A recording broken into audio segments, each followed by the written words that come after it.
L'amiante, cette substance très utilisée dans la construction jusque dans les années 90, est interdite depuis 16 ans à cause de sa nocivité. Pourtant, elle reste très présente dans de nombreux bâtiments publics. Dans les écoles, cela représente plusieurs centaines de milliers de mètres carrés. De l'amiante sous toutes ses formes, dangereuse pour la santé des élèves. Comment expliquer que l'on en soit encore là aujourd'hui? L'enquête de Pascal Bollekens. Alors c'était une belle forme que j'avais. Madeleine Lux a été femme d'ouvrage à l'Institut Étienne Lenoir d'Arlon. Elle y a entretenu les locaux pendant 20 ans. Elle est décédée d'un cancer lié à l'amiante. Son mari se souvient. Il n'avait pas d'aspirateur dans cette école-là pour aspirer les poussières. C'était à la brosse. Les ouvriers travaillaient là-dedans, ils découpaient les panneaux parce que tout était à base d'amiante. Tableaux, portes et tout. Alors quand elle arrivait le matin, il y avait ça de fine poussière blanche. À ce moment-là, la communauté française ne voulait pas reconnaître la maladie professionnelle de sa femme. Le veuf aura finalement gain de cause en justice en 2008. L'existence de la maladie professionnelle est tranchée. Je crois qu'il y avait d'importantes parties des revêtements plafond qui étaient dangereux, quoi.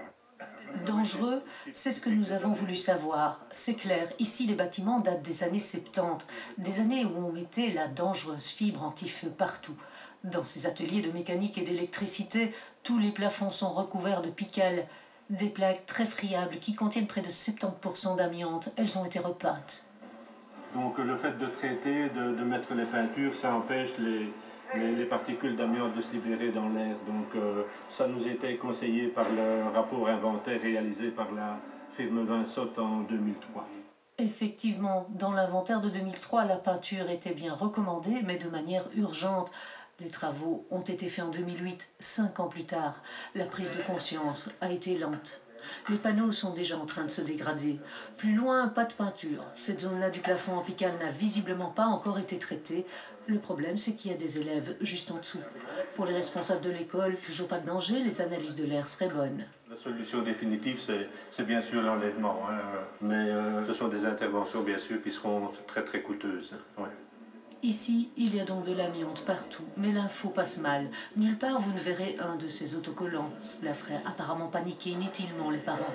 Par rapport à la population scolaire qui risque, par rapport aux parents qui visitent l'école, qui peuvent s'alarmer et considérer que la situation n'est pas gérée. Bref, la direction tente de rassurer vaille que vaille. Mais l'école n'est pas la seule dans le cas. Combien d'établissements recèlent encore chez nous ces dangereuses fibres dans leurs murs, leurs cloisons, leurs plafonds? Difficile à dire. On aimerait bien avoir un cadastre des établissements contenant de l'amiante, et ce, dans les 3 réseaux d'enseignement, parce qu'aucune école n'est épargnée. Les bâtiments vieillots, il y en a partout, et des bâtiments qui ont utilisé largement de l'amiante, il y en a.